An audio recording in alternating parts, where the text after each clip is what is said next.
No one would know that 39 years ago, my husband asked me out on our first date to a Valentine's Day dance, a dance I would never experience until over 3 decades later.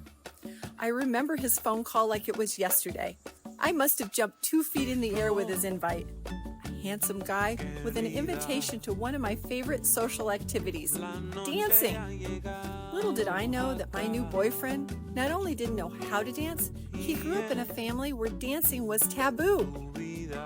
Fast forward past the 4 years of dating and years of marriage with my numerous requests to dance, which often left me dancing in my seat at weddings, line dancing by myself at country western music venues, or the very occasional couples dance my hubby offered after 3 beers, dim lights, and a very crowded dance floor, all of which would lead to a moment in time that dramatically changed our lives in an instance. I call it nothing less than the miraculous, a miracle of sorts, if you will. My husband did the unthinkable, something I would have never dreamed he would do in a million years. Out of his love for me and his commitment to dip his toe into my pool of desires, he offered to take me for private dance lessons at Fred Astaire Dance Studio. This one act of love changed both of our lives in very unexpected ways and reminded me of how often couples will ask us, is it possible to fall back in love with their spouse?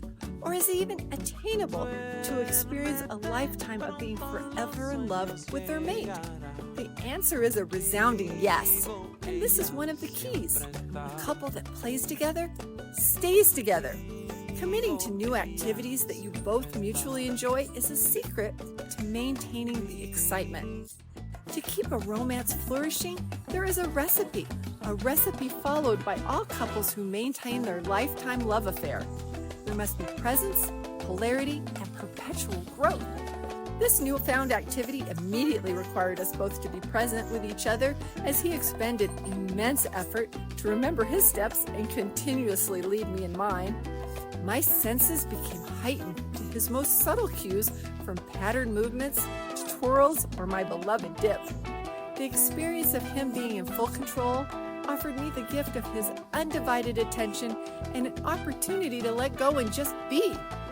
The drama of some of the dances are captivating, sensual, and act as an aphrodisiac for both of us, the pursuer and the pursued. Last December, we were invited to a gala, and it felt like a first date as my husband invited me onto the dance floor. I cried as we Roomba'd to the music of the band, feeling like this was the consummation of a promise. That invite many years ago of would you like to go to the dance with me?